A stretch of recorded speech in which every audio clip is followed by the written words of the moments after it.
Alhamdulillahi nahmaduhu wa nasta'inuhu.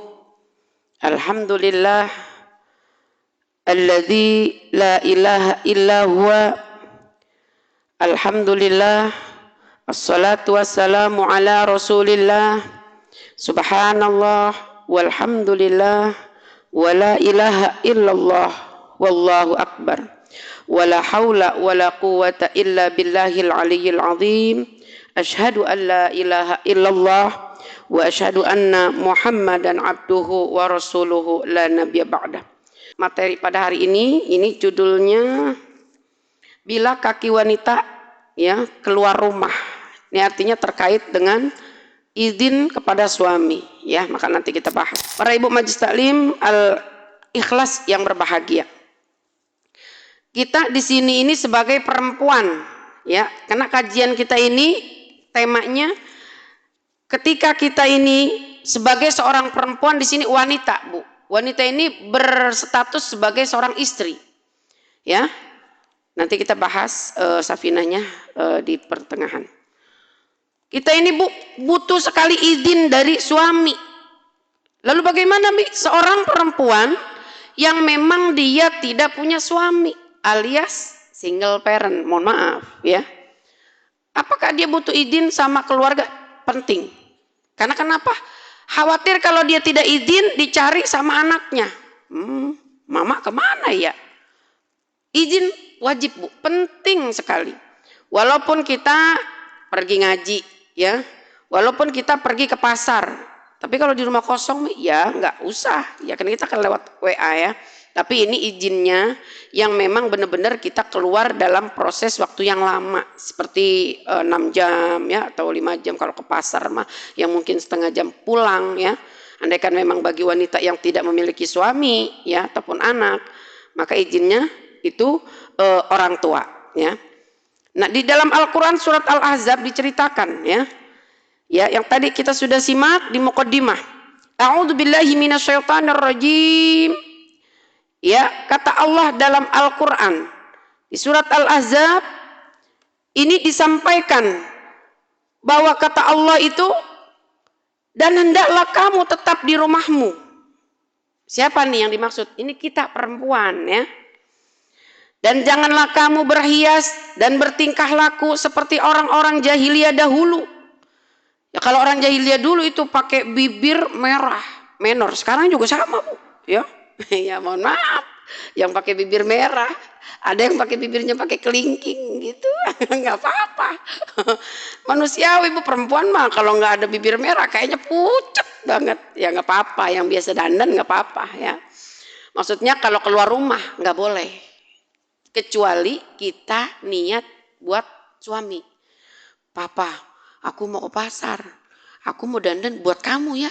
Ntar kalau aku dekil banget, ntar kalau muka aku kusam banget, ntar ditanya, itu istrinya siapa sih? Ke pasar jelek banget, mukanya kusut banget. Lah istrinya Pak Agus, tuh kan yang jelek Pak Agus, ya. Maka ketika kita mau keluar rumah, kita nggak boleh memang seperti wanita-wanita jahiliyah. Nah, wanita jahiliyah dulu itu pakai gelang dari mulai ke sini Bu, pakai gelang kaki, diangkat itu kaki bajunya. Biar kelihatan tuh gelangnya, gelang kakinya jangan, nggak boleh ya. Pakai berhias terlalu berlebih-lebihan, pakaian terlalu mencolok, jangan Bu. Kita orang perempuan pakai pakaian yang sederhana aja, nggak boleh terlalu mencolok ya, nggak boleh nih kata Allah ya. Jadi kita nggak boleh keluar rumah tanpa izin suami, dan kita jangan sampai bertingkah laku seperti orang jahiliyah. Kalau sama zaman sekarang Bu, nggak keluar rumah sih emang. Tapi di TikTokan itu seliweran. Ya, dia upload status, dia upload dari mana. Orangnya mah di rumah. Apakah itu sama hukumnya? Sama. Kalau suami kita nggak ridho, mohon maaf, dosa. Pak, aku kan followers aku banyak di TikTok. Emang nggak boleh ya Pak? Aku nyanyi-nyanyi, muka aku upload. Apa kata suami? Nggak boleh. Muka kamu itu kan cantik, apalagi pakai aplikasi. Yang muka buluk jadi putih. Lah benar. Di TikTok Bu nggak ada yang jelek. Mau aplikasi apa aja di Facebook ada sekarang. Nggak ada Bu wanita yang bulu kan sekarang. Sekarang bibir cakep itu bikin jadi picit, imut ya, bibir doer jadi cakep Bu ya. Itu izin juga Bu sama suami. Ini kan ayat ini kan istilahnya berlaku keluar, bener-bener keluar ya. Tapi bagaimana hukum ketika kita di rumah, kagak keluar kemana-mana, kita dandan yang cantik, ala-ala jahiliyah, ya kita pakai baju yang cakep ya, perhiasan yang bagus, yang banyak, yang pokoknya yang mewah lah. Lalu kita upload di media sosial, ini juga termasuk Bu. Kena hukumannya. Kalau enggak, suami enggak ridho, terkena hukum kita keluar rumah. Kan dilihat sama orang. Nah, kalau di dalam rumah kan kita enggak dilihat sama orang.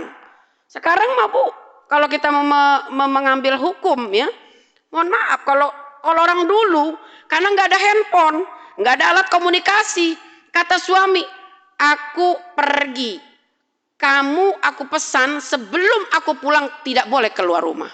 Tuh Bu, sampai ketika orang tuanya wafat, dari mulai sakit dia kabarkan oleh saudaranya bahwa ibumu telah sakit. Apakah engkau tidak mau menjenguknya? Mohon maaf, saya tidak dapat izin keluar rumah. Tuh, sebagai seorang istri yang soleha, yang taat sama suaminya. Lalu sampai dikabarin lagi, ibumu sudah sakit parah. Apakah engkau tidak hendak menjenguknya? Mohon maaf, suami saya belum pulang. Dan tidak bisa keluar rumah tanpa izin suami saya. Sampai ibunya meninggal, itu tetap Bu, di rumah. Ya, kalau sekarang masih alhamdulillah dimaklumi. Ya, jadi pandangan manusia, dasar anak durhaka. Sampai emaknya sakit, ibunya sakit, enggak ngelongok pisan. Itu kalau bahasa kita. Tapi apa kata para malaikat, kata orang-orang yang soleh ya. Ya, karena seorang suami yang mendidik istrinya menjadi mulia, maka dia mendapatkan ampunan untuk orang tuanya. Karena memiliki istri yang soleha dan memiliki anak yang soleha. Karena dia takut ya. Itu seperti itu Bu ya. Jadi ketika kita dipesan juga sama suami, mah kalau papa nggak ada, tolong tamu jangan disuruh masuk. Udah Bu, kita ikutin. Kita kan nggak model begitu, kita mah abrak-ebrik, keluar kelayaban kemana-mana.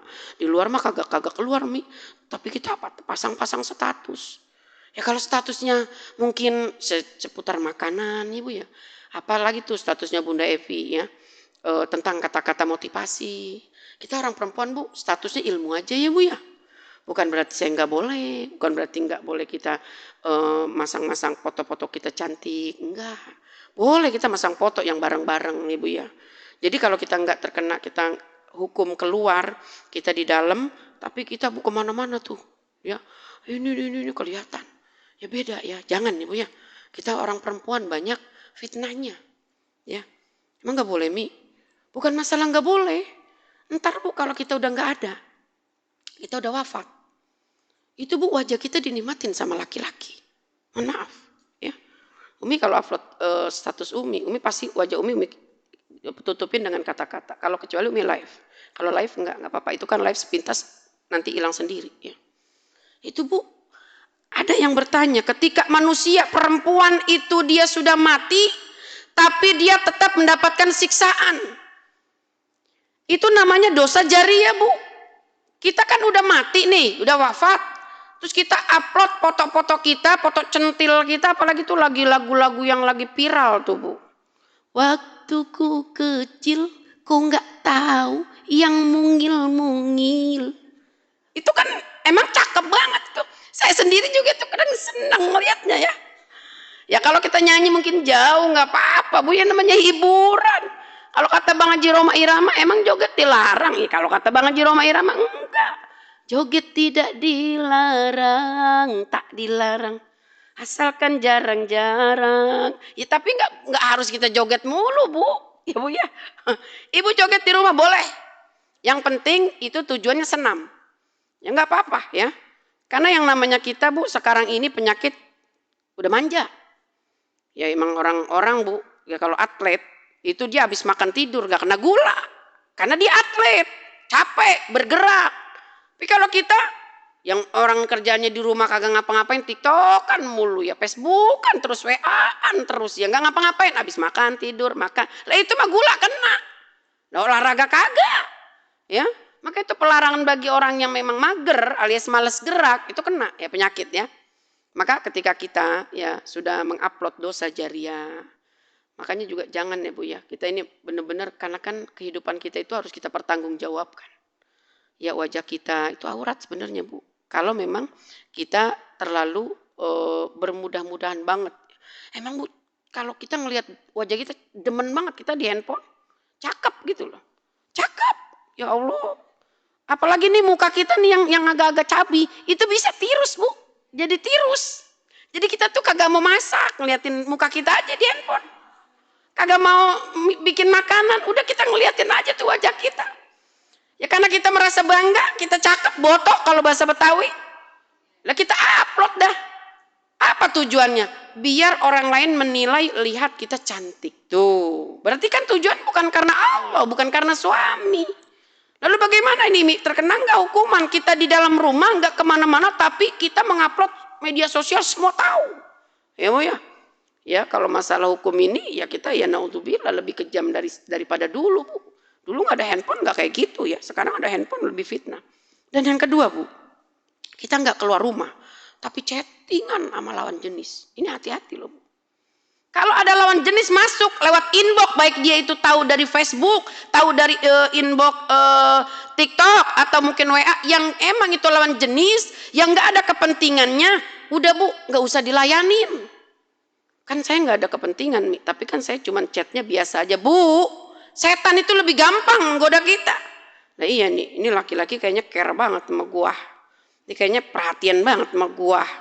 Ya, jangan Bu. Apalagi kita punya suami, ahlan wa sahlan, bunda yang baru hadir ya. Jangan, batasin banget ya. Takut nanti Bu ada yang namanya celah setan ya. Kita dibuat nyaman tuh, cetan sama lawan jenis, apalagi ketemu mantan. Ya Allah. Iya lagi sekolah SMA kita kagak jadian ya Allah. Lu ternyata iya biasa dah pura-pura akrab gitu. Udah punya anak berapa? Udah punya anak 3. Lah gue udah punya cucu. Biar kata obrolan biasa Bu. Itu bisa membuka loh. Ntar tuh yang lelaki biasanya. Kamu gak berubah ya seperti dulu. Tuh. Makanya jangan buka tuh dialog-dialog begitu. Apalagi dengan laki-laki. Apalagi yang namanya mantan. Takut CLBK. Cucian lama belum kering. Ya, jangan. Naudzubillah ya. Maka Allah larang tuh. Ya. Jadi kita nggak boleh keluar rumah dan jangan kamu berhias dan bertingkah laku seperti orang-orang jahiliyah dulu, ya. Dan laksanakanlah sholat. Nah ini laksanakanlah sholat Bu, kita disuruh sholat. Kenapa Bu? Ini peringatan momentum kemarin tanggal 27 Rajab itu momentum daripada Isra wal Mi'rajnya Rasulullah. Apa oleh-olehnya? Sholat. Nah maka kita sebagai seorang perempuan ataupun laki-laki semua yang sudah balik mukallaf ya, itu wajib sholat. Orang ngeluh, Mi, kenapa sih rumah tangga saya begini mulu? Anak saya begini, laki saya begini. Tapi saya sholat. Dia ngeluh aja. Akhirnya saya bilang, Ibu sholatnya udah bener. Dia mikir aja. Sholat saya sih paling 5 menit udah selesai. Nah itu apa yang dibaca? Kadang-kadang saya habis sholat gak pernah doa. Salah Bu. Bu, orang yang memang kita ini sebagai seorang hamba, kata Allah itu apa? Iyyaka na'budu dan kepada mulah aku menyembah.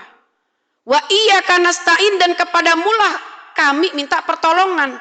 Ibu kalau lagi susah, puyeng, punya laki, nggak mau kerja, punya anak, terlalu nguji, punya tetangga, iri terus dengki sama kita. Maka Bu kita lihat sholat kita. Mungkin penghambaan kita terhadap Allah itu kurang. Nggak beda jauh Bu.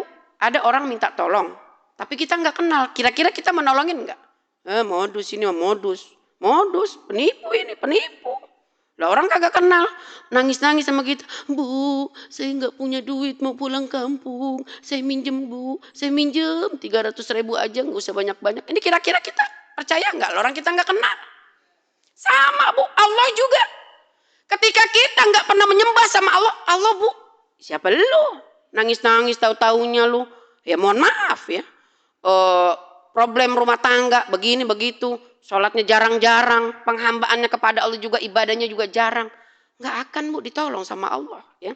Dalam hadis qudsi juga dikatakan ya, ketika hambaku taat melaksanakan perintahku, maka akan aku bantu hambaku yang seperti itu. Maka Bu, ketika kita diuji sama Allah, mungkin ada yang kurang dalam ibadah kita. Sholat kita mungkin sering bolong. Ya, sholat zuhur biasanya waktunya jam 12:05, jadi jam 2. Ya, sholat asar ya jam 3:15 atau 3:30, sholatnya jam 5 lewat. Berarti ini memang ada yang kurang, Bu. Maka ketika problem kita banyak, problem kita itu bermasalah, itu kita bertubi-tubi, apa yang harus kita perbaiki? Ibadah kita. Jadi iyyaka na'budu, dan hanya kepadamu lah ya Allah aku menyembah. Kita nyembah dulu. Wa iyyaka nasta'in, dan hanya kepadamu lah kami minta tolong. Ya. Maka seorang wanita itu enggak boleh keluar rumah, berhias juga dilarang, dan kita minta tolong dengan sholat ya.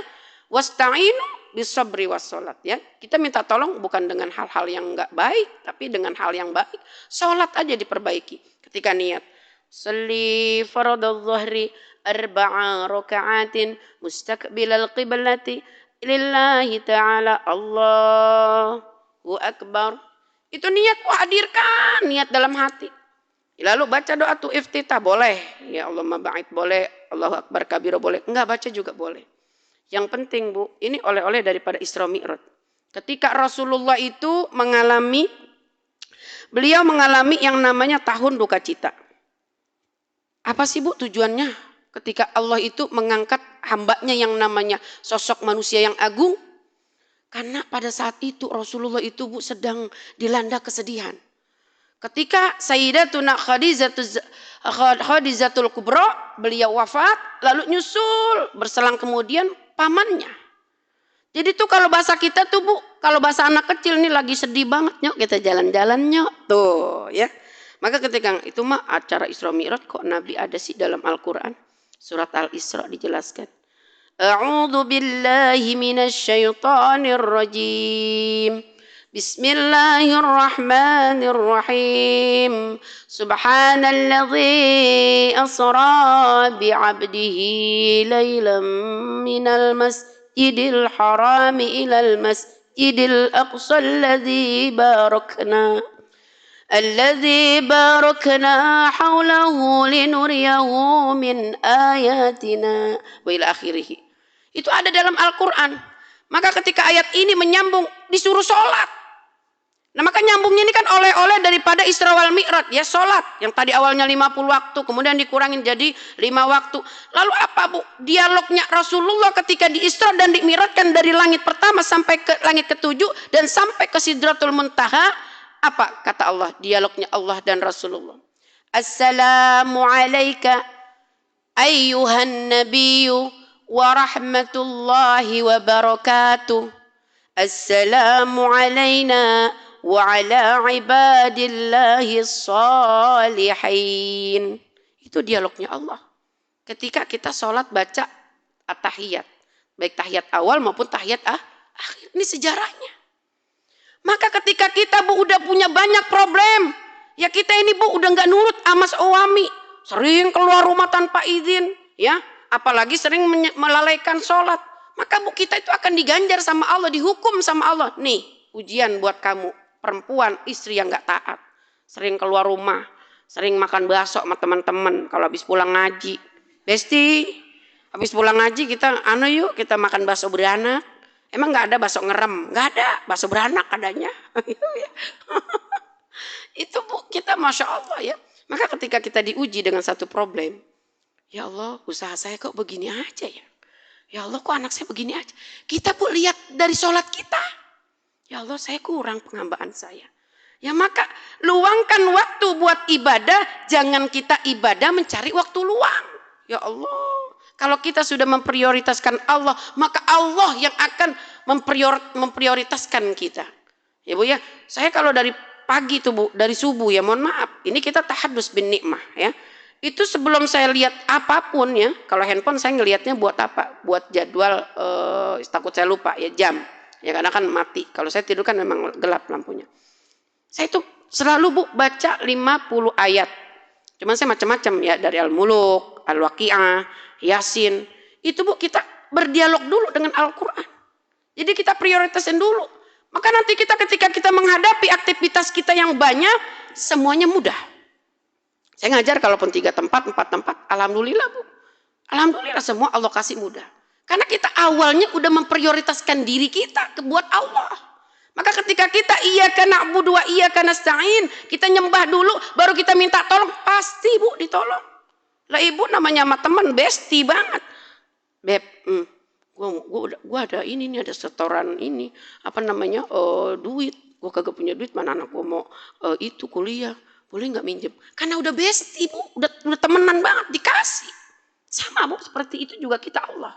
Kalau kita udah ibadah kita kencengin, ya semuanya buat Allah, apapun buat Allah, apa sih yang kita minta nggak dikasih? Dikasih. Bener loh Bu, pakai ini mindset gini. Jadi sholat ya, sholat yang harus kita perbaiki ya. Dan ketika kita sholat, mohon maaf, jangan terburu-buru. Ketika kita membaca doa dalam sujud tahiyat awal, Rabbighfirli warhamni wajburni warfa'ni warzuqni wahdini wa'afini wa'fu anni. Itu Bu, kita hayatin, ada 8 doa tercakup dalam sholat tersebut. Karena kan doa, sholat itu artinya doa Bu. Jadi orang yang benar-benar sholatnya benar, semuanya baik. Lalu bagaimana nih orang yang sholat mah sholat tapi ngerumpi, zina, togel, judi online, jalan. Berarti itu belum disebut baik sholatnya. Apakah orang begitu wajib sholat lagi? Wajib. Orang mau maksiat sholat. Orang yang mau dia ahli penjina, ahli judi, ahli mabuk-mabukan, sholat, tetap sholat ya Bu ya. Karena orang Bu, biarpun dia sebaik apapun, kalau dia nggak punya amal ibadah sholat, itu nggak ada penampungan yang masuk. Karena nanti yang akan dihisap pertama itu sholat ya. Biarpun ibu ahli puasa, tapi ibu nggak sholat, nggak akan juga dapat pahalanya. Melainkan pasti akan melaknatnya sesuatu yang basah dan yang kering. Tuh Bu, berarti kalau sesuatu yang basah, air. Ya mungkin banyak deh yang basah-basah ya Bu ya. Terus yang kering ya seperti pohon ya, semuanya Bu itu akan melaknat kita. Ya Allah, makanya Bu, orang yang sering ninggalin rumah, apalagi dia itu nggak pernah ngurusin suami. Ya Bu ya, suami nggak pernah diurusin, udah pagi-pagi Bang, gue mau ngaji dulu ya, gimana? Masjid Al-Ikhlas. Tapi Bang, gue nggak masak Bang, ntar lu beli aja ya, warteg. Gue kalau masakin lu Bang, gue telat. Laki itu Bu cuman nggak ngomong aja. Punya bini model begini, juga gue tukar tambah. Gue ditinggalin ngaji mulu. Bini mau diomelin takut ambekan. Emang namanya sekarang suami pada takut bini. Masa bukan di sini bukan. Kalau kita kagak kasih, kita takut diomelin sama bini. Udah kita ngomong begini juga galakan bini. Kita kan kalau emang laki kan Bu mulutnya 1, perempuan mulutnya 2. Emang ngapa sih ngaji mulu kata lakinya? Lah lu gua ngaji kan buat gua diri gua, kalau gua lagi pintar kan buat dulu juga tuh. Kalau diomelin perempuan begitu jawabnya. Udah ngapa sih Bang lu? Cuma makan aja lu pakai protes mulu. Warteg banyak, segala warung Padang juga banyak, udah makan aja begitu tuh Bu. Ya Allah, jangan ya Bu ya, jangan. Ya kita puasin dulu tuh laki kita. Ya kan udah Umi kasih rahasianya kalau kita pengen disayang sama suami, puasin perutnya, makanannya siapin. Jangan kita mah berjuang. Takbir, Allahu Akbar. Lakinya kelaparan. Anaknya kelaparan. Maka masih disebut itu takbir. Kita berjuang buat keluarga dulu Bu. Ya pagi-pagi gelap-gelap kita udah ke Istiqlal, udah ke Atin, laki nggak diurusin. Kita takbir. Laki kelaparan nggak diurusin. Bukan seperti itu ya. Laki gua mah po, kalau katanya Betawi, laki gua mah po nurut banget sama gua. Dia mah kalau kata gue suruh beli gak, dia mau beli. Dia mah takut sama gua. Gimana ini Bu, ini kalau kita mati? Ya kan kita kan ada batasnya mati. Kata bini, merdeka. Kata laki nih kalau ditinggal mati model bini yang begitu. Istrinya wafat. Iya, istrinya mengatur mulu tuh sama masa hidupnya. Lakinya takut merengket aja kalau ada bininya. Emang namanya katanya bawa kolor doang nikah. Ya itu tuh kan bini model begitu kan udah berkuasa banget itu di rumah. Ya, pas akhirnya bini yang model begitu pas wafat, pas lakinya di kamar dia teriak, merdeka. Saking girangnya. Ya Allah. Ini mah nggak ada buat kita mah enggak. Kita mah insya Allah wanita soleha semua ya Bu ya. Jangan sampai kita mengendalikan suami kita. Ya kalau kita suami Bu, itu kalau kata Rasulullah, andaikan boleh manusia sujud dengan manusia, maka akan aku perintahkan seorang istri sujud dengan suaminya. Ya, maka ini Bu, kenapa? Ya ketika kita melangkahkan kaki kita, itu setidaknya kita nggak mungkin di zaman dulu. Panggil papa. Kalau manggil Aki, Ki, gua keluar dulu ya, mau ngapain? Beli cilok sebentar. Tuh. Takutnya pas yang jualan cilok mantan. Kalau kita nggak ngomong kan nggak jadi marah itu laki. Lalu beli cilok kagak keluar itu kan tukang cilok mantan lo. Lah gua nggak tahu Ki. Tuh. Makanya kita izin.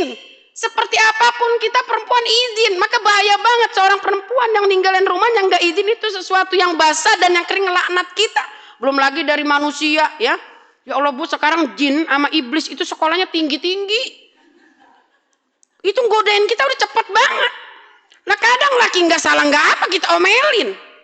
Padahal tuh laki diem aja di rumah. Ini kan mulut kita emang banyak banget. Saya ditanya sama laki, dari mana mak? Lu nggak lihat? Gue dari pasar nih, bawa ke belanjaan segala macam. Lu enak banget di rumah, nongkang kaki. Ya Allah, itu model kita Bu. Ditanyanya 1, jawabnya 10. Sama. Emang perempuan mah di mana-mana mulutnya 2. Saya ditanya dari mana yuk? Bawang mahal, cabai mahal, jengkol mahal. Ditanya dari mana? Jawabnya bawang mahal. Kan nggak nyambung. Kan perempuan mah rada-rada error Bu. Apalagi di rumah kagak punya duit. Laki dimarahin, anak, cucu semua kena marah. Ya Allah ya. Maka udah begini nih Bu, kita jangan nyari gara-gara. Jangan sering keluar tanpa izin suami. Ya suami saya mau stroke. Biarin aja mau stroke. Tetap aja suami. Mau stroke kayak mau sehat, minta izin. Kalaupun saya izin juga dia kagak dengar, bolot suami saya mah tetap. Iya ya. Kalaupun saya izin juga dia mah kagak ngelihat. Dia mami udah ikhlas banget, saya mau kemana juga, orang saya udah tua, saya udah keriput, nggak ada yang demen. Masa siapa bilang? Nenek-nenek juga sekarang jadi muda. Coba aja di TikTok gak ada kirut-kirut. Muda Bu. Kan banyak tuh yang lagi viral, nenek umur 80 tahun nikah sama anak muda. Pas dapat sehari meninggal neneknya, kan warisannya. Masya Allah ya. Ya, naudzubillah ya Bu ya, kita kembali lagi kepada kodratnya kita. Perempuan itu memang uratnya bengkok. Maka ketika kita diperbaiki, satu teman kita, Bu, kamu tuh kalau aku punya saran jangan sering ninggalin suami. Karena suami tuh kesian ditinggalin mulu. Ya kita kan istilahnya ya, makanya Umi ditakdirkan seperti ini. Umi tuh sampai narik diri. Kalau sampai Umi punya suami, itu suami nggak diurus-urusin sama Umi. Bener, biarin aja Umi 10 tahun nggak punya suami. Karena memang kita kan tugasnya ngajar. Pagi ngajar, siang ngajar, sore sampai malam masih ada ngajar. Maka bukan ngenes banget, kasihan ya. Ketika kita Bu ditegur sama temen, ya sama sahabat kita jangan marah. Karena kan Bu separoh pemikiran kita itu ada di pada teman-teman. Maka ketika kita lagi punya masalah nih, yuk aku minta solusi dong. Ya kita nggak apa-apa Bu curhat, tapi kita curhatnya jangan sama orang yang sembarangan ngomong, jangan seasal kata ya Bu ya. Harus dengan orang yang tepat ya. Nggak apa-apa kita minta pendapat sama teman. Menurut kamu tuh kalau suami aku tuh kayak gini, menurut kamu gimana sih? Emang kenapa? Suami aku tuh sekarang udah dingin banget sih. Masa sih? Iya, kamunya kali kurang itu agresif. Ya kan nggak apa-apa ya kan. Ini kan sebenarnya nggak apa-apa Bu curhat. Emang gimana sih aku? Ya mungkin kamu kurang wangi, jadi suami kamu tuh ilfil. Mungkin kamu sering kentut kali di depan suami. Lah iya Bu, pengantin lama.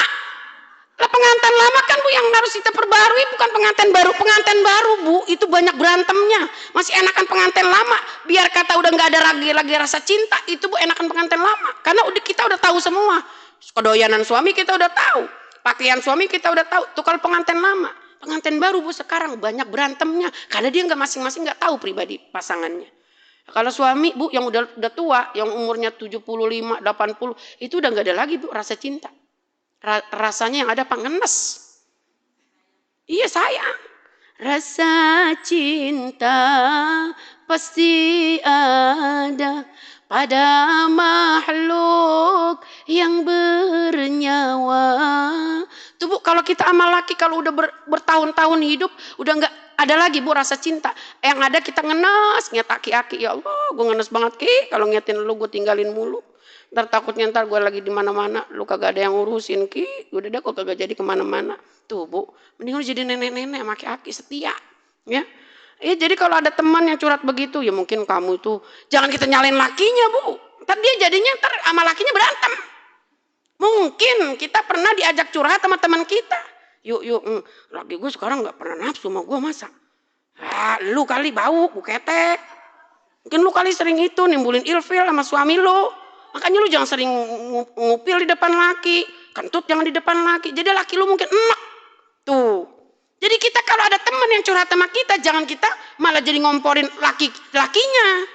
Ya mungkin laki lu udah kagak punya rasa kali sama lu. Udah lu tuker tambah aja. Emangnya duit dan tuker tambah. Iya, makanya kita ngajarin sama temen. Ya udah, kamu kalau kayak begitu mah gampang. Kamu perbaiki diri, dandan yang cakep di depan laki, pakai baju yang seksi. Ntar juga ada laki kamu nafsu sama kamu. Cobain deh, ikutin cara aku. Diikutin, bener, Bu. Lah biar kata udah aki-aki, Bu. Perempuan sama laki-laki beda. Kalau perempuan itu, Bu, mengalami masa yang namanya menopause. Menopause itu kalau perempuan itu, Bu, udah nggak ada pelumasnya, ya. Gairah udah nggak ada. Bahkan ada fenomena yang memang ini kenyataan, ketika seorang istri sudah menopause, dia untuk melayani suaminya dia udah nggak mampu, bahkan dia itu rela, Bu, suaminya untuk dinikahkan kembali, karena saking sakitnya dia nggak mau, ya. Tapi kalau laki-laki, Bu, nggak ada yang namanya masanya, ya. Biarpun dia udah 70 tahun 80 tahun masih ada, Bu, kuat, ya. Maka ketika kita sudah mencurhatkan hubungan rumah tangga kita, kok begini banget ya, aku nggak bahagia banget sama suami aku nggak pernah nafsu, jangan salahkan suami, tapi salahkan kita, ya. Maka kita yang harus memperbaiki di diri, yaitu mungkin ada kesalahan kita, punya bini keluar melulu, emang sih alasannya dia tukang kue, Pak, aku mau ke pasar, ini beli kue ini, kurang barang-barangnya, ada kali 10 balik, Bu. Itu kan mungkin laki mikirin, lo kan ke pasar sampai 10 kali, mungkin dipikirin aja maki-aki, ya. Jadi tuh yang dari situ, Bu, yang namanya itu suami punya sifat dendam, dia udah mati rasa semua, Bu. Maka gampang loh kalau lelaki itu benci dengan istrinya, ya. Maka kita ini sebagai seorang istri jangan mudah-mudahan kita mencari gara-gara kepada suami, ya. Naudzubillah, ya. Ketika kita sudah paham tentang ayat ini dan hadis ini, jangan lagi kita keluar rumah tanpa izin suami. Jangan lagi kita menganggap suami itu nomor 2, tapi kita nomor 1, ya. Ya, kalau nomor 1 yang pertama itu Allah, Rasulnya, ya. Tapi dalam hal ini kita harus menganggap suami kita adalah raja dan pemimpin dalam rumah tangga kita, ya. Jadi dalam hadis yang diriwayatkan oleh Imam Bukhari juga dikatakan, ya, nomor hadisnya 4796. An Abi Hurairah radhiyallahu an, anna Rasulullah sallallahu alaihi wasallam qala, la yahillu lil mar'ati an tasuma wa zawjuha syahidan illa bi iznihi wa la ta'zana fi baitihi illa bi iznihi wa ma anfaqat min nafaqatin an ghairi amrihi fa innahu yu'adda ilaihi syatruh. Ya, dari Abi Hurairah, ya, Abu Hurairah radhiyallahu an, bahwa Rasulullah sallallahu alaihi wasallam bersabda, tidak halal bagi seorang wanita untuk berpuasa sementara suaminya ada di rumah. Tuh, Bu, buat ibadah aja nggak boleh, ya, kecuali dengan seizinnya. Kecuali kita puasa, maksud di sini puasa sunnah dengan seizin suami, dan tidak boleh mengizinkan seseorang masuk ke dalam rumahnya, ya, kecuali dengan seizinnya. Nggak boleh, Bu, ketika suami kita di luar ada tamu, kita telepon dulu, Pak, ini ada teman mama mau main ke rumah, boleh nggak? Iya, baru boleh, walaupun itu semahram dengan kita. Ya, wajib ini kita sebagai seorang perempuan, istri, memperbaiki akhlak kita. Dan sesuatu yang ia infakkan harus dengan seizinnya. Infak, ya, sedekah, infak, ya, harus dengan seizin suami. Maka setengahnya harus dikembalikan pada suaminya, ya. Maksudnya kalau infak yang mungkin itu terkait dananya banyak, uangnya banyak, ya, Bu, ya. Kalau itu memang hak suami, maka harus dikembalikan kepada suami, ya. Dari hadis ini, 2 hadis ini juga cukup, ya, menjadi pecut buat kita. Jangan sampai kita ini sebagai perempuan sok berkuasa, ya. Jangan sampai kita menilai suami kita itu tidak berharga, sehingga dengan kekuasaan kita, ketidakberhargaan suami kita, maka dengan mudahnya kita gampang berbuat dosa, dan gampang kita tidak memperhatikan bahwa sejatinya taat kepada Allah, taat kepada Rasulullah, dan taat kepada pemerintah, terutama pada suami, itu adalah kewajiban kita. Lalu bagaimana, Mi? Suami saya orangnya nggak pernah sholat, suami saya ahli maksiat, Apakah harus saya taatin? Wajib, tetap. Masalah dia maksiat, masalah dia nggak taat sama Allah, itu urusan dia sama Allah. Nah yang menjadi urusan kita, yaitu hablum minanas, kita wajib taat karena kita istri, taat wajib pada suami. Biarpun suami kita orang yang ahli maksiat. Jadi tetap harus taat. Ya, jangan kita banyak dalih. Kamu udah izin sama suami? Suami kagak sembayang. Ngapain gue izin sama dia? Gue enak banget ngeliat dia juga. Ya Allah, itu Bu, omongan begitu. Si setan itu yang ngodain. Nanti kita tuh ngelihat laki orang, ya Allah, coba laki gue kayak si Anu. Tuh. Jadi mengandai-andai ya, makanya jangan sampai kita berpikir seperti itu ya, naudzubillah. Summa naudzubillah min syarri dzalik ya.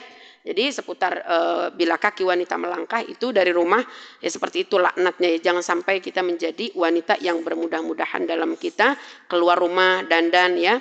Maka yang harus kita ambil pelajaran, satu, perbaiki sholat, lamain sholat kita dan khusyukkan bacaan-bacaannya. Baik ya. Jangan sampai kita lewati ya dari pendidikan kita yang sedikit ya, kita dibuka di kitab Safinah. Kemarin di halaman berapa Bu? Umi lupa nandain soalnya. Ada yang ingat pertemuan bulan lalu di halaman keberapa dan tentang apa? Wudu. Fardu wudu.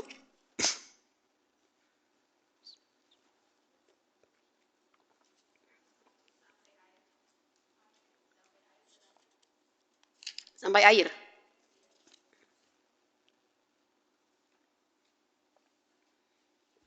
Berarti bukan fardu wudu dong. Oh, berarti air yang di air ya. Baik, bismillahirrahmanirrahim. Qalu subhanaka la ilma lana illa ma 'allamtana innaka antal alimul hakim. Bismillahirrahmanirrahim. Al-ma'u qalilun wa katsirun. Air itu ada dua bagian. Yang pertama qalilun, ya itu air yang sedikit. Nah di sini dikatakan air yang kedua itu adalah wa katsirun, air yang banyak.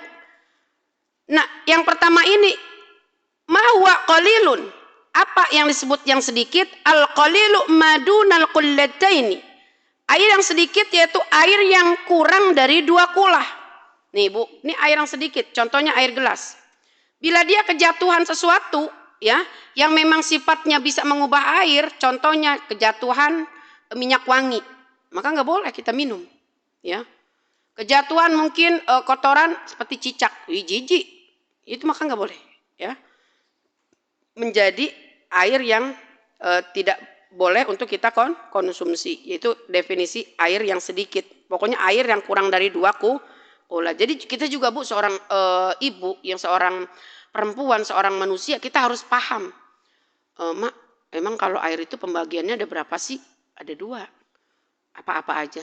Air yang sedikit, yang kurang dari 2 kulah, dan air yang banyak, yang lebih dari 2 kulah. Ya, itu kita harus paham. Ya. Lalu yang kedua, ya, yang kurang dari 2 kulah disebutnya air yang sedikit, lalu yang banyak wal katsiru kullatani fa aktsarul qalilu yatanajjasu biwuqu'in najasati fihi. Nah, ini air yang banyak yaitu air yang 2 kulah atau lebih. Air yang sedikit itu bisa najis sebab kejatuhan najis, ya, meskipun tidak berubah. Contohnya yaitu mungkin kejatuhan cicak ya, walaupun dia tuh nggak berubah, ya dia najis kalau memang airnya di dalam gelas. Lalu bagaimana ketika lalat? Nah, kalau dalam hadis ya, ketika Rasulullah sedang minum susu, ya susunya itu baru diseduh, kemudian ada lalat jatuh. Lalu Rasulullah mencelupkan 2 sayap lalat tersebut. Ya, 2 sayap itu artinya Rasulullah berdoa ya untuk sebagai pengobat. Jadi Bu, kalau kita ada teh, kejatuhan semut ataupun apa, jangan kita langsung buang ya. Gak apa-apa ya kalau cuman sifatnya dia tidak mengubah air dan memang mungkin kita nggak merasa jijik, ya silakan aja ya. Meskipun tidak berubah, air yang banyak itu tidak bisa najis kecuali apabila rasa, warna dan baunya itu berubah. Ya, ini tentang ilmu fikih harus kita jelaskan ya. Jadi wal ma'ul katsiru la yatanajjasu illa idza taghayyara ta'muhu aw launuhu aw rihuhu. Ya. Kalau memang air yang lebih dari 2 kulah itu tidak bisa najis Kecuali dia bisa najis, bisa berubah rasanya beda, kemudian rupanya dan baunya. Lalu bagaimana Mi? Ketika kita punya kolam yang besar, ada bangkai ayam, tapi dia di luar kolam. Tapi Mi, seluruh isi ruangan kolam itu bau. Bagaimana status hukum airnya? Ini harus kita pertanyakan. Iya. Sekarang begini, ketika kita mencium aroma yang memang di sekitar air yang lebih dari 2 kula itu, ya, itu kan aroma. Kalau airnya nggak bau, enggak, tetap boleh.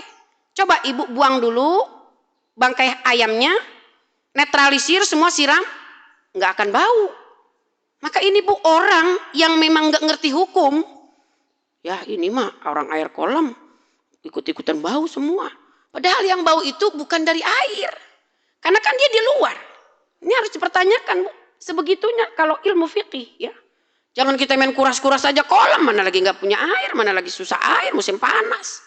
Ya gara-gara katanya airnya bau. Padahal itu baunya itu kan bukan dari air, tapi memang bangkainya berada di sekitar kolam.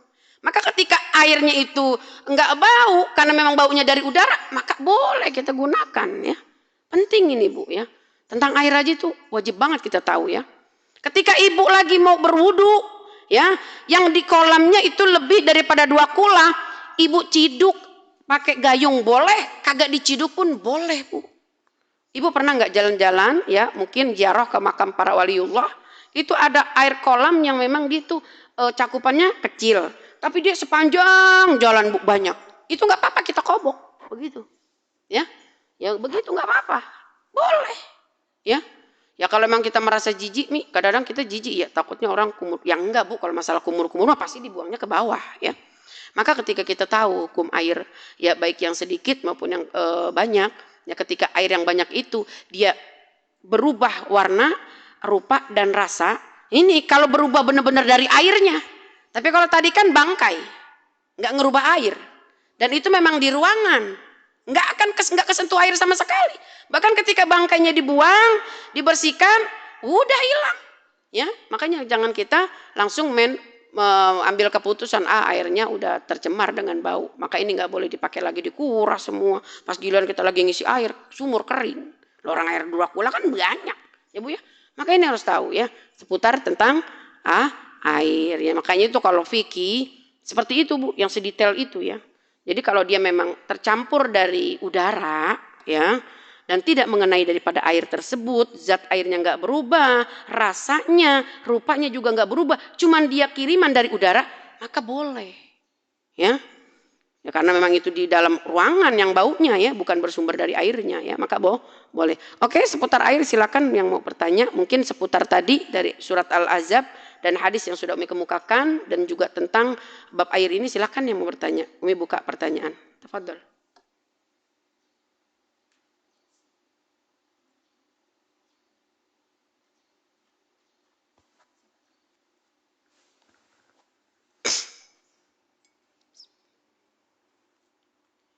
Assalamualaikum warahmatullahi wabarakatuh. Waalaikumsalam warahmatullahi wabarakatuh.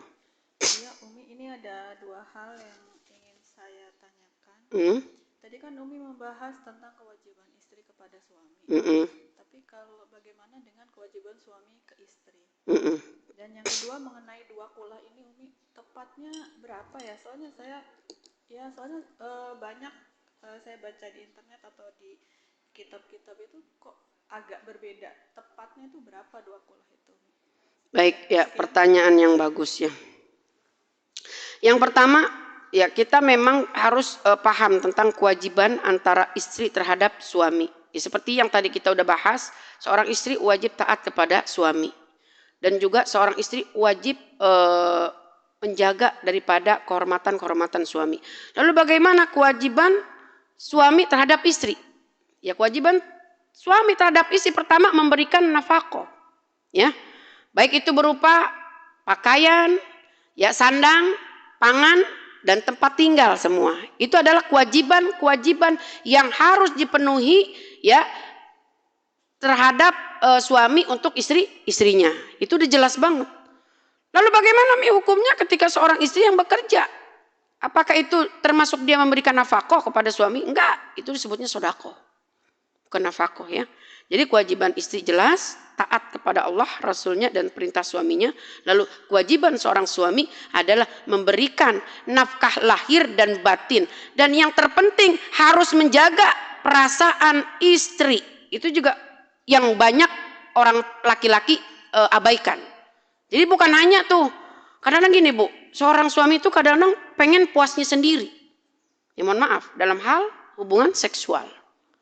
Ya, kalau Rasulullah Bu mengajarkan adabnya, ini kan kewajiban seorang suami itu kan memberikan nafkah lahir dan batin. Ya ketika seorang suami hanya mencari kepuasan dirinya sendiri, sedangkan dia tidak memikirkan bagaimanakah istri saya puas atau tidak. Ini Bu, dalam Islam diatur banget. Maka ketika kita dalam bercumbu, ya mohon maaf ML ya, ML itu Bu artinya making love ya, ya itu memang harus ada pemanasan dulu. Kan ini sebagai bentuk kewajiban si suami terhadap istrinya. Kadang-kadang ada Bu yang laki-laki itu cuman hanya memuaskan dia doang, sedangkan kita enggak. Maka ada juga yang nanya ya di jamaah online, bagaimana Mi ketika saya selesai melakukan hubungan badan sama suami saya, lalu saya setelah selesai saya melakukannya sendiri ya dengan tangannya, mohon maaf, onanilah atau gimana, karena dia merasa nggak puas. Ini suami yang kayak gini nih dolim Bu. Kalau bisa suami nanya dulu. Ya mungkin suami saya nggak ngaji Mi, saya malu ngomongnya. Ya makanya ibu nggak boleh malu-malu ya.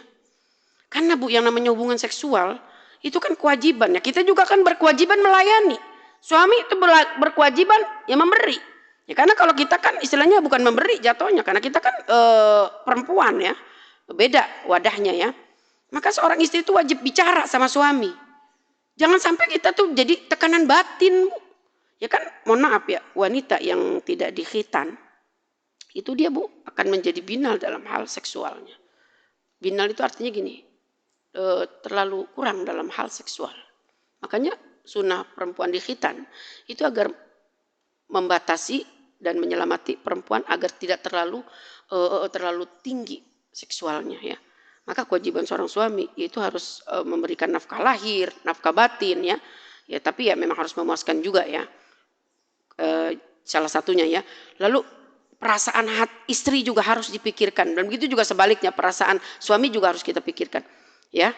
Jadi seputar tentang kewajiban istri dan terhadap suami dan kewajiban suami terhadap istri ya. Umi rasa mungkin udah paham ya Bunda ya. Lalu hitungan yang namanya 2 kula itu berbeda Bu. Kalau yang kita ikut ya, ada yang mengatakan tuh 270 liter ya. Nah liter ini kan litrin ya, itu beda-beda memang ya. Jadi kalau panjangnya sekitar berapa meter itu kalau 2 kula ya? 2,5 meter itu udah termasuk itu ya. Panjang kali lebar tuh sama ya. Ya kalau kita zaman sekarang kayaknya udah susah deh. Kita punya yang namanya kolam yang memang berisi 2 kula. Karena memang satu boros tempat ya. Kalau hitungan kula ya, kula dari Indonesia itu 270 liter ya. Nah, memang ada yang berbeda ya, ada yang 450 ya. Masing-masing daerah, masing-masing mazhab itu beda-beda sayang. Ya, tapi yang jelas ketika kita sudah punya patokan, ketika kita sudah punya ukuran, maka ukuran yang mayoritas rata-rata itu panjang kali lebarnya sama, ya kolamnya, ya panjang kali lebarnya sama, ya itu udah termasuk, udah mewakili dari hitungan lebih daripada 2 kula, ya oke. Baik, Bunda yang bertanya apakah sudah paham? Oke, ada lagi? Gak apa-apa Bu, gak usah malu-malu. Nanya malu-malu, ntar aja kalau Umi udah pulang pada nanya. Ayo, mau seputar dari materi atau mungkin di luar materi boleh. Yang penting jangan di luar masjid, soalnya Umi gak denger. Assalamualaikum warahmatullahi wabarakatuh. Waalaikumsalam warahmatullahi wabarakatuh. Ini saya mau nanya ya, gimana kalau misalnya seorang suami itu tidak bekerja, terus istrinya yang bekerja, jadi dibalik gitu, istrinya yang menafkahi suami, gimana tuh hukumnya? Iya. Bagaimana ketika seorang istri yang berkewajiban menjadi nafkah, mencari nafkah, memberi nafkah buat keluarganya, bagaimana hukumnya? Ini dikisahkan ketika pada zaman Rasulullah ada seorang wanita yang mengadukan suaminya. Wahai Rasul, aku mau bertanya, suami aku semenjak nikah sama aku, dia itu nggak bisa mencari duit. Lalu sampai saat ini, aku yang keluar mencari nafkah. Itu bagaimana hukumnya? Kata Rasulullah dijawab, bagi kamu yang memang kamu ridho, kamu ikhlas, lanjutkan. Karena memang ada Bu seorang istri yang diuji dengan suami yang suami itu nggak bisa kerja apa-apa. Karena memang ditakdirkan sama Allah istrinya yang harus bekerja. Maka kita ini Bu bisa menjadi wali. Wali yang memang bukan wali Allah yang 9, bukan. Yang memang kita harus banyakin sabar. Jadi buat kita, karena memang tahu Allah menguji kita dengan batas kemampuan kita. Dan ada orang yang memang perempuan itu nggak punya kemampuan sama sekali, suaminya terus yang mencari nafkah. Ini Bu udah porsinya masing-masing. Jadi Allah takdirkan rumah tangga yang demikian itu bukan karena kebetulan, tapi karena memang udah menjadi pasangan yang cocok. Nah ini si suami kalau dia ditakdirkan bekerja, dia nggak mampu. Contoh, sekali bekerja dia udah sakit. Apa kata bininya? Ya udah deh bang uyang gua, lu sekali kerja udah sakit, letoy lu, gua jadi ribet ngurusin lu. Udah lu jem aja di rumah, gua aja yang kerja. Tuh. Karena memang ada Bu tipe perempuan yang memang dia dikasih kekuatan sama Allah tuh rezekinya gampang. Yang penting dia ridho sama suami, ikhlas. Ya. Maka ini bukan masalah dia itu berkewajiban memberikan nafkah, tapi dia disebutnya memberikan sedekah. Karena nafkah itu tetap hak kewajiban itu dari suami kepada istrinya.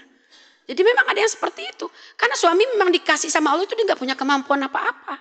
Cari kerja ke sono kemari, ya udah ke sana kemari, udah berusaha nggak dapat. Maka ketika kita dikasih potensi yang bagus sama Allah, itu wajib disyukuri. Jadi memang zaman Rasulullah itu udah ada kayak begitu. Jadi kata Rasul, lanjutkan. Bininya marah-marah, udah lu besok jangan kerja, jadi ribet malah ngurusin lu. Ya, baru sekali kerja sakit. Ya memang begitu Bu. Ya. Ada juga tipe perempuan yang memang nggak bisa kerja sama sekali, memang ditakdirkan suaminya yang harus bekerja. Ya. Jadi kita kembali lagi kepada qadarullahnya Allah ya. Jadi tetap lanjutkan, tetap semangat karena itu buat kita sebagai ladang pahala kita. Ya karena laki juga nggak minta Bu, nggak mau dia seperti itu. Jangan kita bilang emang aja lu malas, enggak Bu, emang udah takdir. Ya, tapi kan takdir itu bisa dirubah Mi. Walaupun bisa dirubah, itu Bu yang menghendaki takdir itu Allah. Kan dia udah berusaha cari kerja udah, kemudian dia kerja pas tiba-tiba baru kerja 1 kali sakit. Emang nggak mampu fisiknya, ya Bu ya, apalagi udah tua, ya Bu ya udahlah kita ikhlasin aja ya. Jangan pernah kita berpikir gue malas banget punya laki dia, gue kalau begitu mah gue kok gak jadi sama dia, tahu begitu mah gue mendingan gue pilih mantan gue. Ya Allah jangan ya Bu, jangan ya Bu ya. Jangan ya Bu, itu udah kita tahu porsinya, memang itu Allah yang menghendaki kita seperti itu ya Bu ya. Kalau kita Bu nggak bekerja, maka kita akan ditakdirkan sakit, bisa jadi. Maka Allah memberikan kita kuat fisik kita, ya kuat jasmani rohani kita. Tapi kalau kita nggak kerja, kita malah jadi sakit-sakitan. Mau milih mana? Enak bekerja, kita ikhlas, bersedekah dengan suami dan anak kita. Ya kalau kayak gitu nanti tukeran job Bu. Ya udah kamu jaga anak. Ya kan ada Bu TKI, TKW ya. Nggak apa-apa. Ya asal kita minta ridho dari suami. Karena emang suami kita nggak punya kekuatan. Jangan aja suami itu malah menjadi memanfaatkan istrinya ya. Ketika dia itu ini malah ya udahlah itu mah tergantung bagaimana masing-masing kedua belah pihak ya. Dia ridho lanjutkan, enggak ridho ya silakan. Enggak jadi masalah ya. Tapi ladang pahala buat kita lanjutkan ya. Karena sebaik apapun diri kita punya suami ya. Insya Allah mudah-mudahan Allah ridho dan Allah lebih berikan keberkahan kepada kita. Ya baik, karena udah jam 10:30 ya tadi kita mulai 9:30 ya mudah-mudahan ilmu yang sedikit ya bisa kita ambil ya. Ya terutama ini ijazah yang sudah Umi berikan ya. Ini nanti pada tanggal 13 Februari, tepatnya pada malam Jumat ya tanggal 14 Februari, ini kita nanti ya dianjurkan ya, kita membaca Yasin 3 kali. Ingat bukan sholat. Sholat nggak ada sholat nisfu Sya'ban, ya nggak ada. Bid'ah, dolalah kalau kita merasa kita menyebut sholat nisfu Sya'ban nggak ada ya. Tapi ini kita baca Yasin di rumah dengan niat 3 kali. Ya niat yang pertama ya diniatkan agar umur kita ini panjang mendapat taufik dan taat. Ya tuh ada baca doanya pertama ya tawassulnya ya. Lalu baca Yasin 1 kali wa ila akhirih lanjut dengan doa nisfu Sya'ban. Lalu niat yang kedua ya biniyatil ismati minal afati wal ahati wan niyati sa'atir rizki. Niat yang kedua baca Yasin agar terhindar dari mara bahaya dan penyakit serta diniati agar dilapangkan rizki. Baru baca Yasin yang kedua, kemudian doa. Ya, doa yang ada di Majmu' Syarif tuh. Lalu niat baca Yasin yang ketiga, ya, as-salisatu liginal qalbi wa husnil khatimah. Niat agar di hatinya tuh dijadikan kaya, ya, agar diberi husnul khatimah. Maka ini tawasulnya, ya. Jadi 3 kali baca Yasin, 3 kali niat, ya, dan doanya, ya. Jadi doanya ada di Majmu' Syarif, ya. Umi nggak ngetik dan nggak print doanya. Nah, lalu yang selanjutnya ini adalah ijazah amalan ketika kita mau punya hajat. Nah, ini dibaca bukan setelah tapi sebelum wirid sholawat. Ya, kalau Umi biasanya baca sholawatnya Jibril 1000 kali. Sallallahu ala sayyidina Muhammad. Sallallahu ala sayyidina Muhammad. Ini Bu, kita baca, ya, sebelum kita wirid sholawat itu yang 1000. Ya, kita baca dulu nih. A'udzu billahi minasyaitonir rajim.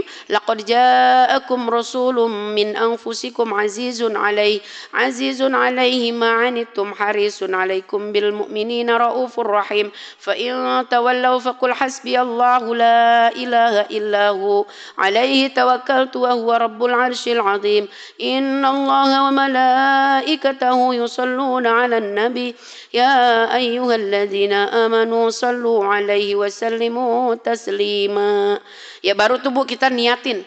Ya Allah, saya pengen punya rumah. Ya Allah, saya pengen pergi haji dan umroh. Ya Allah, saya pengen ngawinin anak saya. Ya Allah, saya pengen hati suami saya berubah. Hajat kita minta. Ya, kita minta hajat, macam-macam kita punya kebutuhan, macam-macam kita punya keinginan. Maka setelah hajat kita minta, setelah doa ini kita baca, lalu kita selesainya bijahi Sayyidina Muhammadin sallallahu alaihi wasallam Al-Fatihah. 1 kali kita baca Fatihah.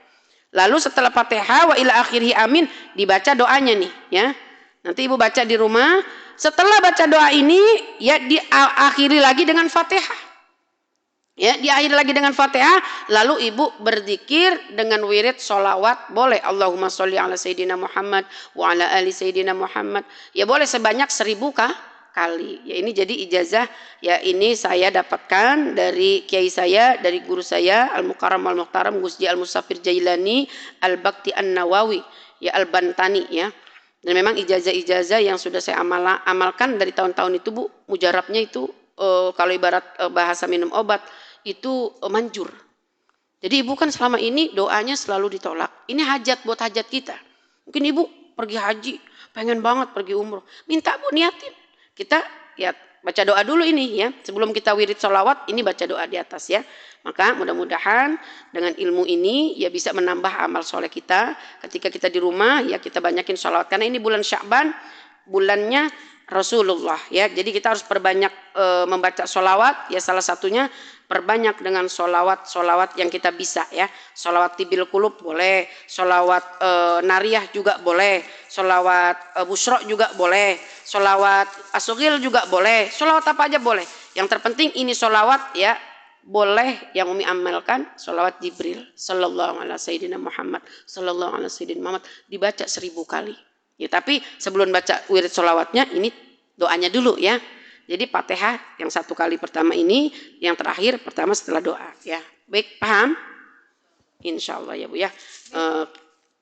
Ada pertanyaan satu, boleh nggak Mi? Oh, boleh sayang, silakan. Ini soal masa idah Umi. Di situ kan saya baca perempuan apabila meninggal suaminya itu kan nggak boleh keluar rumah. Batasannya itu apa sih ini yang saya pahami, kita kan nggak boleh dandan gitu ya. Jika itu kan 4 bulan ya Umi, ya, yang meninggal. Batasnya umpamanya gini nih, kalau kita mau ke kajian gini, itu apakah memang nggak boleh juga ya nih keluar rumah? Iya, bagus pertanyaannya. Ketika seorang istri yang ditinggalkan wafat oleh suaminya, ya, maka itu berlaku masa iddah. Iddah itu artinya menunggu. Kenapa dikatakan berlaku masa iddah? Yang orang dalam masa iddah ini dilarang satu, ya, bertabarruj, ya, berdandan, ya. Kedua, dilarang juga dia menikah. Karena khawatir dalam masa iddah itu dia masih ada sisa-sisa benih dari suaminya almarhum itu. Bisa jadi hamil. Ya Bu, ya, kita kan nggak tahu, ya. Maka juga ada pelarangan ini bukan tidak boleh pelarangan ini termasuk haram, enggak. Kalau untuk keluar rumah yang memang tidak ada keperluannya itu memang lebih baik menjaga kehormatan dirinya sampai dia keluar di luar dari masa iddah 4 bulan 10 hari. Sampai mana batasannya? Apakah ketika mau mengikuti kajian tetap nggak boleh? Kalau memang orang sudah mengikuti masa iddah sebanyak 4 bulan 10 hari, mau masa iddah mau ke apapun kecuali dia sakit, itu tetap sayang dijaga, ya. Bukan berarti nggak boleh. Jadi itu memang benar-benar menjaga diri dulu, ya. Jangan sampai terjadi fitnah-fitnah. Ya kalaupun ini kan baik, Mi, ngaji kan baik, ya. Kenapa harus dilarang? Bukan pelarangan, cuman hanya sementara sifatnya. Nanti kalau udah melebihi daripada masa 4 bulan 10 hari baru boleh. Kalau emang yang make. Nah saya pakai ya Ustazah aja Atiqah Nur Ali MA, beliau tuh pas ditinggal sama Al-Maghfur lah ya, itu nggak keluar walaupun ngajar. Ngajar kan itu sifat yang mulia. Apalagi nuntut ilmu, tetap di rumah. Make. Ini kan pelarangannya bukan dalam bentuk haram, ya Bu ya. Cuman memang batasannya tunggu sampai 4 bulan 10 hari.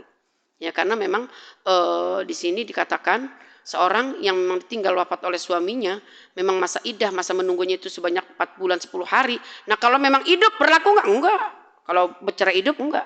3 bulan 10 hari dia enggak berlaku. Ya, jadi dia berlakunya itu hanya menahan diri untuk tidak menikah. Ya kalau masalah keluar itu berlaku bagi yang memang bercerai mati. Meskipun untuk belajar, ya. Tapi kalau kajiannya di rumah, Mi, kan tetap jatuhnya keluar. Kalau orang yang make tetap tidak diperkenankan. Ya kalau memang dia masih keluar berarti dia tidak menjalankan masa iddah. Iya, tapi itu boleh, nggak apa-apa. Bagi orang yang tidak melaksanakan masa iddahnya, ya dia tetap kemana-mana karena dia itu satu PNS harus mengajar dan itu urusannya dengan pemerintah. Nah kalau dia itu nggak mengajar nanti malah dicopot, ya istilahnya jabatannya, ya apalagi dia sebagai seorang guru yang penting ya, maka itu nggak ikut masa iddah nggak apa-apa. Itu hak dikatakan dalam Islam bukan suatu kewajiban, tapi itu hanya sebagai kesunahan, ya Bu ya. Nah ketika kita mau memakai masa iddah, ya sunnah. Iya, jadi kalau memang udah pakai masa iddah, kita udah nggak boleh keluar kemana-mana dulu, Bu. Kan kita lagi nyunah, ya. Walaupun untuk belajar, walaupun untuk apa itu tetap orang yang keluar, ya. Jadi kalau kita nggak pakai, boleh silakan nggak apa-apa, ya Bu ya. Ya, tapi kalau memang kita masih mau ambil yang tengah-tengah, suami kita wafat, ya untuk ngaji aja deh keluarnya, boleh, nggak apa-apa. Tapi kalau orang yang punya pemikiran ya sama juga nggak ngikutin masa iddah kalau begitu mah masih keluar juga, ya. Jadi kalau yang wanitanya udah tua, umpamanya tuh 60 tahun gitu ya, itu termasuk juga ya Mi? Kan dia tidak ada Iya, dia kan udah ini ya, ibaratnya tuh udah menopause juga ya. Termasuk saya masa iddah itu bagi seorang wanita mau usianya muda atau mungkin sebaya ataupun mungkin usianya udah lansia tetap berlaku. Ya, jadi berlaku untuk semua wanita yang ditinggalkan oleh suaminya, baik itu muda, setengah muda ataupun udah lansia, berlaku. Tapi itu sunnah ya Bu ya, bukan menjadi wajib. Dan kalau memang dia mau keluar nggak terkena hukum haram, enggak. Cuman ya batal aja iddahnya. Jadi kita kalau ditanya suami kamu meninggal ya, iya. Terus kamu ikut masa iddah?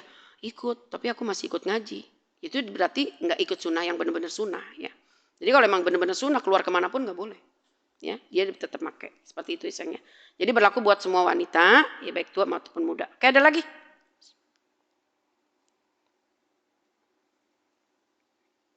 Udah ya, mungkin karena takut ada yang menjemput anaknya sekolah ya. Ini Senin soalnya ya. Mari kita awali tadi dengan doa, maka kita tutup kajian kita dengan doa. Mudah-mudahan doa kita dikabulkan oleh Allah Subhanahu wa taala. Terkhusus dan terutama kita doakan buat Ustazah Elvi ya, buat keluarga besar beliau. Mudah-mudahan selalu diberikan keberkahan oleh Allah Subhanahu wa taala.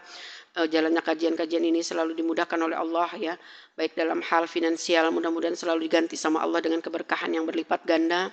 Ya Allah kabulkan segala hajat dan niat baiknya semua. Mudah-mudahan ilmunya akan selalu dijadikan sebagai bekal, bukan hanya dari dunia tapi sampai ke akhirat nanti, dan selalu menjadikan sedekah jariyah yang abadi ya dari dunia sampai akhirat. Dan mudah-mudahan segala niat dan hajat baiknya dikabulkan oleh Allah buat kita semua yang hadir di sini. Mudah-mudahan Allah ampunkan kita dosa-dosa kita, Allah sehat afiatkan badan kita, Allah berikan keberkahan rizki dan usaha kita buat anak-anak cucu menantu kita semua. Mudah-mudahan Allah jadikan anak cucu menantu yang soleh serta soleha. Allah angkat segala penyakit kita, Allah berikan kesehatan, kekuatan buat kita buat bekal ibadah kepada Allah. Ya Allah, yang mudah-mudahan kita ada rasa iri, punya penyakit malas, punya penyakit sifat munafik, ya Allah, mudah-mudahan Kau hapuskan dan Kau bersihkan penyakit-penyakit hati kami, ya penyakit jasmani kami, mudah-mudahan Engkau berikan kekuatan buat kami agar kami bisa kuat sehat buat ibadah. Ya Allah, Engkau selamatkan kami dari hal-hal yang tidak kami inginkan, Kau jauhkan kami dari musibah, Kau jauhkan kami dari pada fitnah, baik itu fitnah dunia maupun fitnah akhirat. Selamatkan kami ya Allah, ya Rabbana, ya Allah, ya Rahman, ya Allah, ya Rahim, bitilkan niyah wa ila hadratin Nabi al-Mustafa Rasulillah sallallahu alaihi wasallam. Syai'ul lillahi lana wa lahumul Fatihah. أعوذ بالله من الشيطان الرجيم بسم الله الرحمن الرحيم الحمد لله رب العالمين الرحمن الرحيم مالك يوم الدين إياك نعبد وإياك نستعين اهدنا الصراط المستقيم صراط الذين أنعمت عليهم غير المغضوب عليهم ولا الضالين آمين رب اغفر لنا ولوالدينا وارحمهما كما ربيانا صغارا أعوذ بالله من الشيطان الرجيم بسم الله الرحمن الرحيم نستغفر الله العظيم نستغفر الله العظيم نستغفر الله العظيم الحمد لله رب العالمين حمدا ناعمين حمدا شاكرين حمدا يعافي نعمه ويكافئ مزيده يا ربنا لك الحمد كما ينبغي لجلالك الكريم ولعظيم سلطانك اللهم صل على سيدنا محمد وعلى آل سيدنا محمد صلاة تنجينا بها من جميع الأهوال والآفات وتقضي لنا بها جميع الحاجات حاجاتنا يا الله حاجاتنا يا رحمن حاجاتنا يا رحيم khususan hajat sahibatul bait, khususan hajat kita semua. Sebutkan masing-masing kita punya hajat dan doa.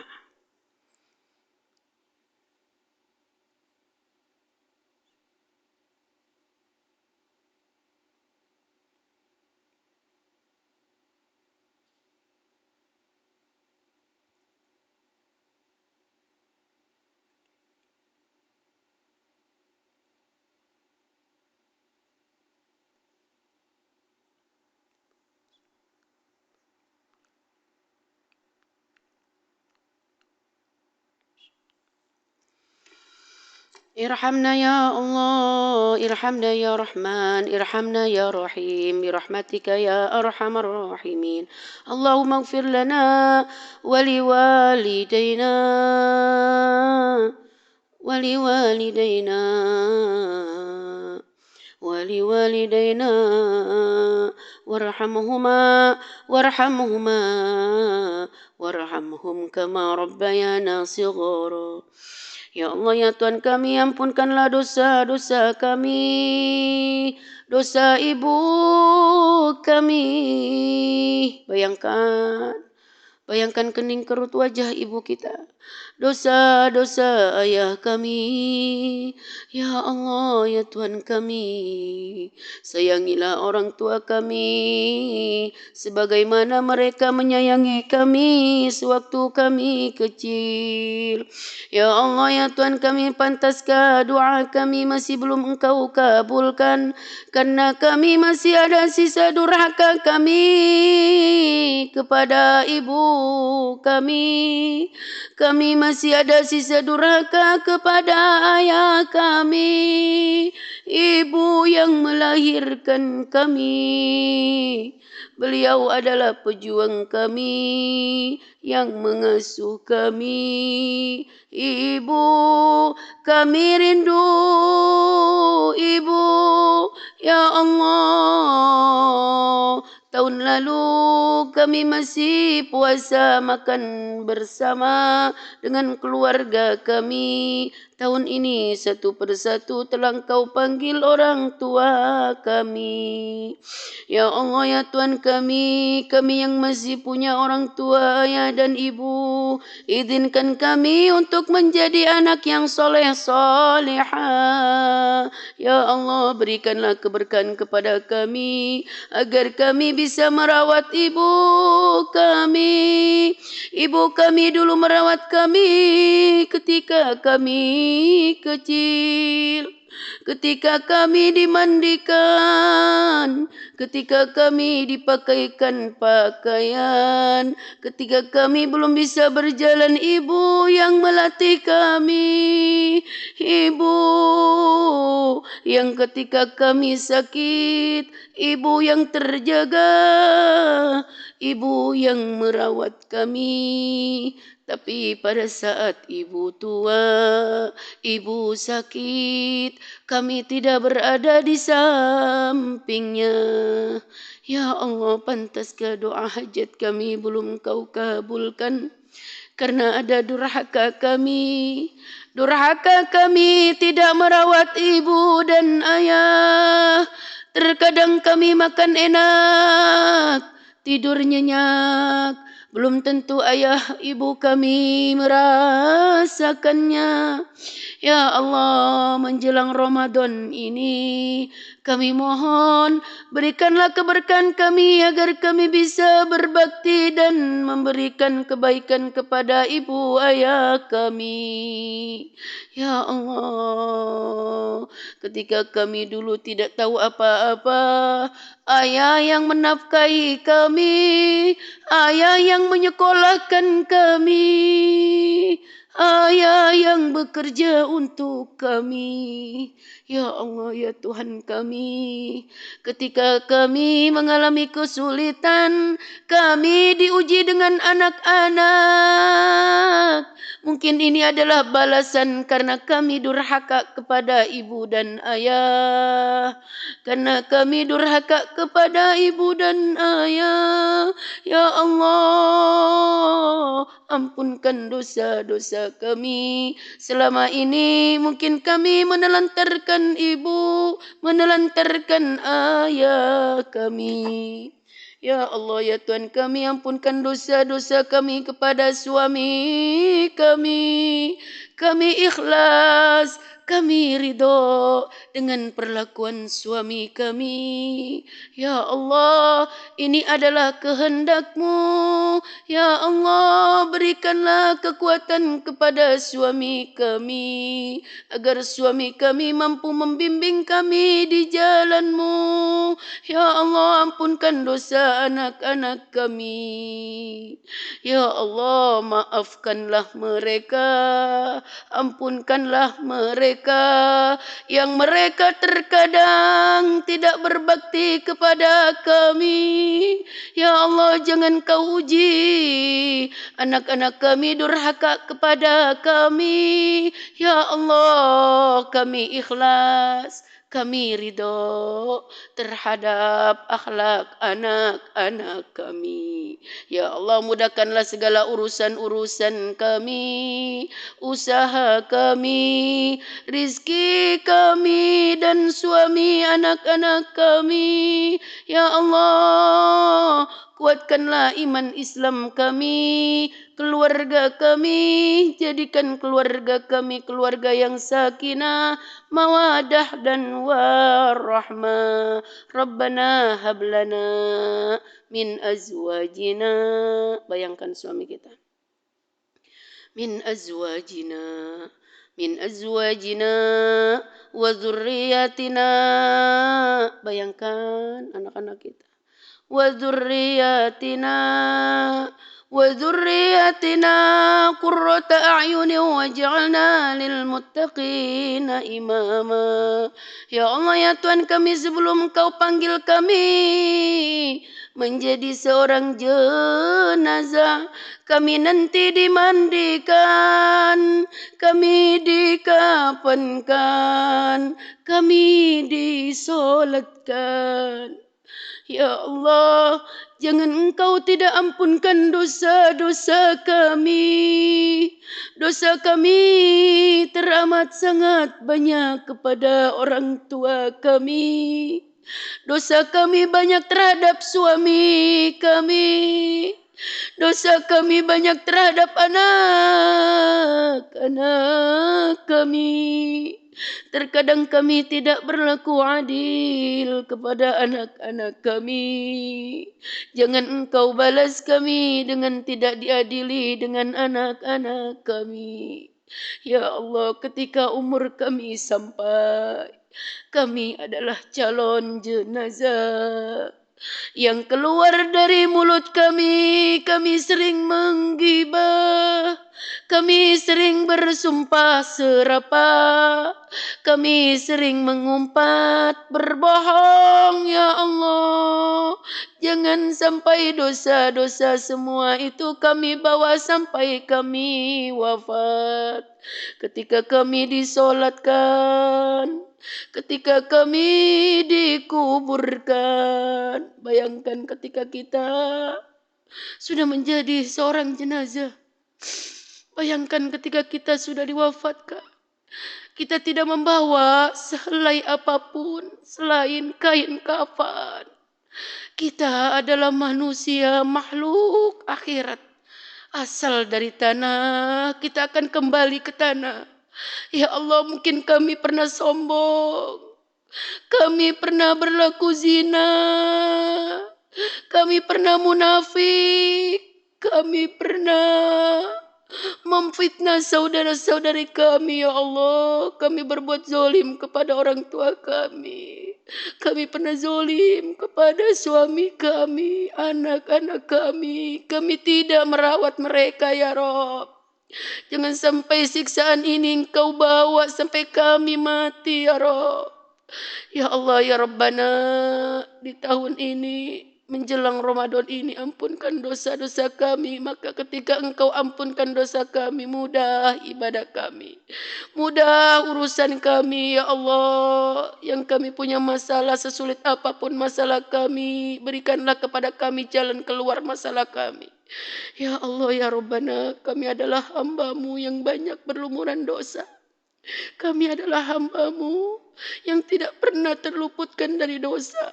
Setiap hari kami berbuat dosa, bahkan dimanapun saja kami berada, kami selalu berbuat dosa. Hati kami, tangan kami, ya Allah, ketika kami nanti sudah menjadi jenazah, tidak ada lagi yang kami banggakan. Kami pernah sombong dengan kecantikan kami. Kami pernah sombong dengan jabatan kami. Kami pernah sombong dengan keturunan kami. Kami pernah sombong dengan ilmu kami. Ya Allah, ampunkan dosa-dosa sombong kami.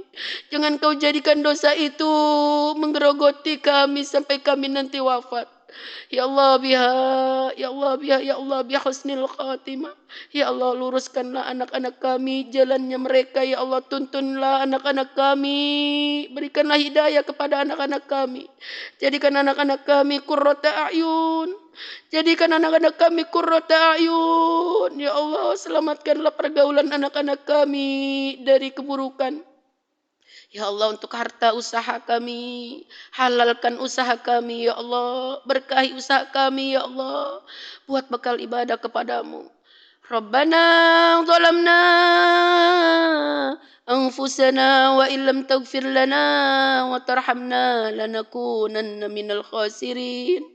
Ya Allah, mungkin kami pernah berlaku curang dalam mencari nafkah. Kami pernah menipu. Ya Allah, ampunkan dosa menipu saya.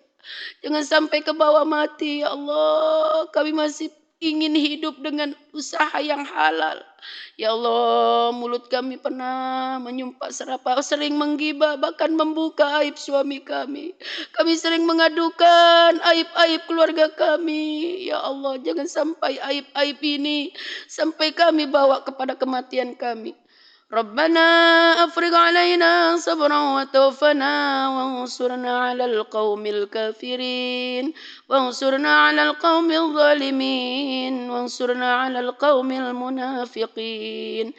Allahumma inna nas'alukal huda والتقى والعفاف والغنى اللهم أرنا الحق حقا وارزقنا اتباعه وأرنا الباطل باطلا وارزقنا اجتنابه اللهم يا مقلب القلوب اللهم يا مقلب القلوب اللهم يا مقلب القلوب